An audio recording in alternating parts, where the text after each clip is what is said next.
श्री सीताराम चंद्राभ्याम नमः।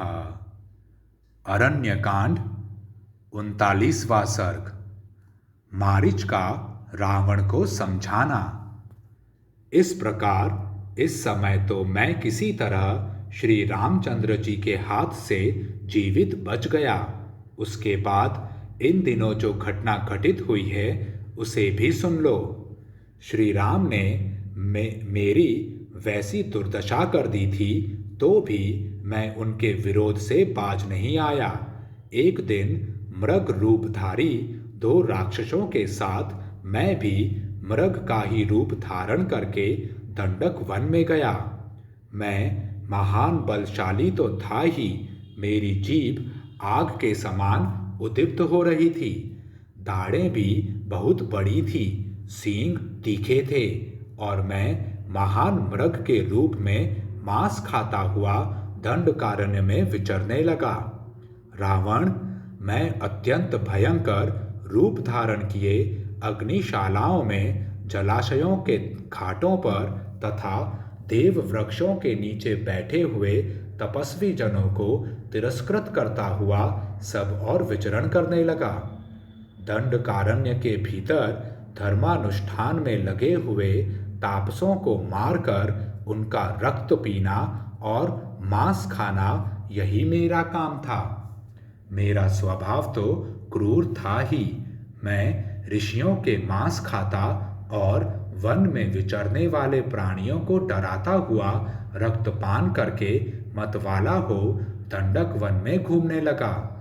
इस प्रकार उस समय दंडकारण्य में विचरता हुआ धर्म को कलंकित करने वाला मैं मारीच, तापस धर्म का आश्रय लेने वाले श्री राम, विदेह नंदिनी महाभागा सीता तथा मिताहारी तपस्वी के रूप में समस्त प्राणियों के हित में तत्पर रहने वाले महारथी लक्ष्मण के पास जा पहुंचा। वन में आए हुए महाबली श्री राम को यह एक तपस्वी है ऐसा जानकर उनकी अवहेलना करके मैं आगे बढ़ा और पहले के वैर का बारंबार स्मरण करके अत्यंत कुपित हो उनकी ओर दौड़ा। उस समय मेरी आकृति मृग के ही समान थी।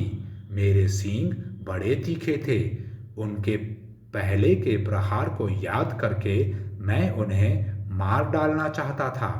मेरी बुद्धि शुद्ध न होने के कारण मैं उनकी शक्ति और प्रभाव को भूल सा गया था। हम तीनों को आते देख श्री राम ने अपने विशाल धनुष को खींचकर 3 पैने बाण छोड़े जो गरुण और वायु के समान शीघ्रगामी तथा शत्रु के प्राण लेने वाले थे।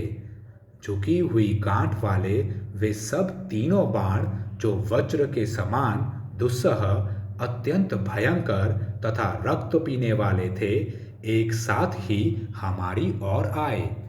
मैं तो श्री राम के पराक्रम को जानता था और पहले एक बार उनके भय का सामना कर चुका था, इसलिए शठतापूर्वक उछलकर भाग निकला। भाग जाने से मैं तो बच गया, किंतु मेरे वे दोनों साथी राक्षस मारे गए। इस बार श्री राम के बाण से किसी तरह छुटकारा पाकर मुझे नया जीवन मिला और तभी से संन्यास लेकर समस्त दुष्कर्मों का परित्याग करके स्थिर चित्त हो योगाभ्यास में तत्पर रहकर तपस्या में लग गया। अब मुझे एक एक वृक्ष में चीर, काला मृग चर्म और धनुष धारण किए श्री राम ही दिखाई देते हैं, जो मुझे पाशधारी यमराज के समान प्रतीत होते हैं। रावण, मैं भयभीत होकर हजारों रामों को अपने सामने खड़ा देखता हूँ। यह सारा वन ही मुझे राममय प्रतीत हो रहा है।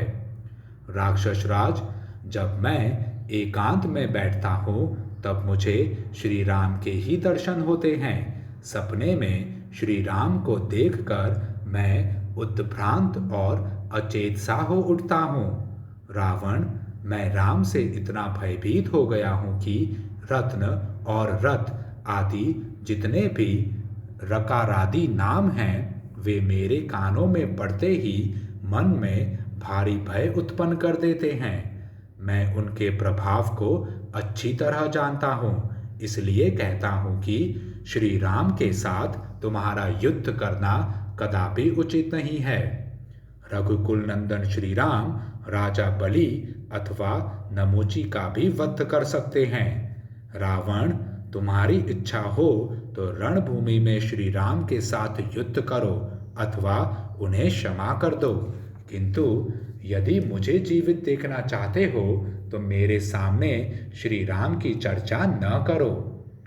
लोक में बहुत से साधु पुरुष जो योग युक्त होकर केवल धर्म के ही अनुष्ठान में लगे रहते थे, दूसरों के अपराध से ही परिकरों सहित नष्ट हो गए।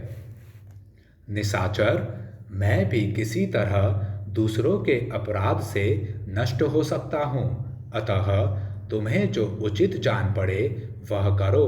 मैं इस कार्य में तुम्हारा साथ नहीं दे सकता, क्योंकि श्री रामचंद्र जी बड़े तेजस्वी, महान, आत्मबल से संपन्न तथा अधिक बलशाली हैं।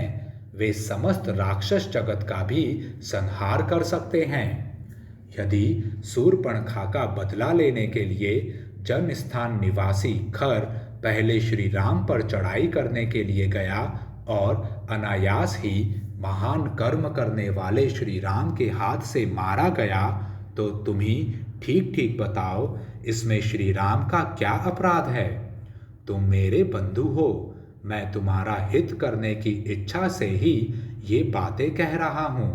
यदि नहीं मानोगे तो युद्ध में आज राम के सीधे जाने वाले बाणों द्वारा घायल होकर तुम्हें बंधु बांधवों सहित प्राणों का परित्याग करना पड़ेगा। इस प्रकार श्री वाल्मीकि निर्मित आर्ष रामायण आदि काव्य के अरण्य कांड में 39वां सर्ग पूरा हुआ। जय श्री राम।